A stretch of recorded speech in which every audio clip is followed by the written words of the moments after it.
recent express ship disaster near the Colombo Harbour and the Colombo port city. Something that we can see from this is that the fishing folk who got affected, we know that they are members of the Roman Catholic Church of Sri Lanka, and immediately we have seen the amount of help that came from the Roman Catholic countries in Europe, like Norwegian coastal administration, the United Kingdom, a Christian country, even though it's an Anglican Christian country, it offered help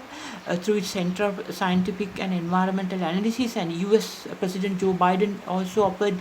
as a devoted Roman Catholic, $100,000, and UN intervened, and several countries who have Christianity as their major religion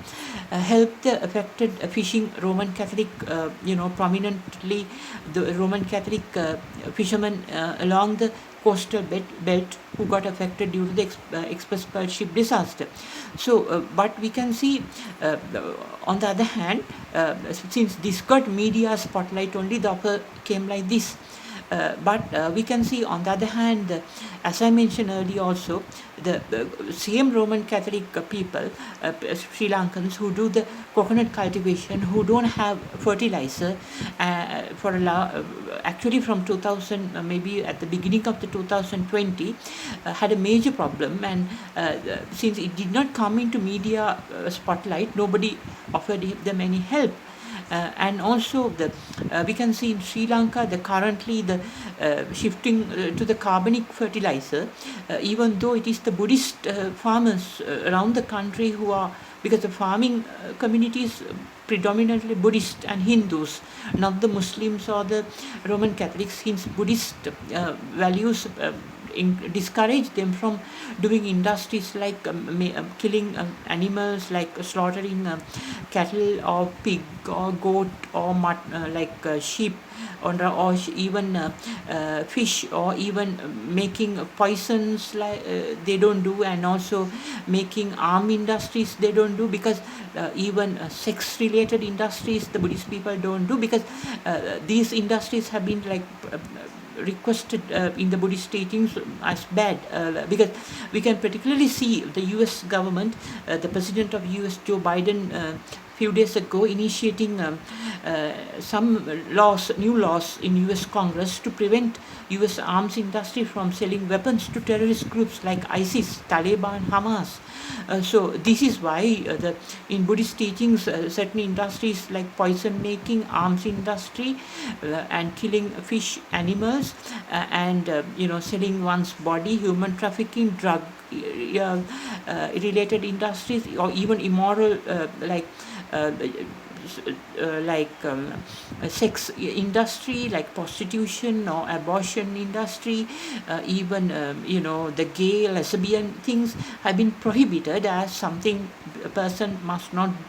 undertake under any circumstances, because as a business, even, particularly because and even as a morality individual decision, because they harm, we can see, particularly in these days, the US allowed the army industry to thrive in US soil, and now we have seen such companies have sold arms to terrorist groups, and how that has affected the same US later on. Now only the US President Joe Biden, under the current US government, is initiating steps and making laws to prevent the weapons made in USA going into the terrorist hands. But then it is an industry that results in harm to the people who do it actually. Like if you take, for example, the manufacturing of poison, or even fishing, or industries that kill animals or fish, or even industries that make sex selling as a issue business, or even industries that make arms, poisons, or human trafficking, industries related to all types of gender based industries like lesbian, gay, those businesses. So those things are more the consequences, or if you look at economics, the negative externalities are more than the positive externalities. That is the concept. Now, if you look at the Keynesian economics branch, very well they said, whenever we undertake take something, there are some external negative externalities under Keynesian School of Economics and the positive externalities. Now, for example, if somebody is a teacher, say a doctor or a teacher, the positive externalities is the doctor or the teacher. Say a teacher can teach a student, and that student can become a good person in future and help others. Then the teacher being part of the society and it will receive the benefits later. So those are called positive externalities according to the Keynesian branch of economics. And negative externalities are like, for example, someone who have COVID-19 moves to the society, go with secretly moves into the society, and then because of that person, others also get COVID-19. So not only his expenses now, others also he imposes a medical bill now. They'll have to be restricted under quarantine for certain days. Not only that, their whole life get affected because of this pandemic. So that's like imposing a cost, like a negative thing on another person. So in this poison industry, sex-related industry, that is all types of gender sex, that is opposite gender or same gender in the sex industries, or even arms industries, or human trafficking, drugs, alcohol industries, those are banned in Buddhist teachings because they are the according to the Buddhist teachings, the negative externalities on the same company or the person who does it are more than the positive externalities in the short to medium to long term. So this is why I think the Sri Lankan fishing community, who have now a good opportunity due to the express pearl ship disaster, to stop fishing altogether, due to, in any case, even if they start fishing, there's a possibility of chemicals going into the fish biological system and then it entering the human biological system, same as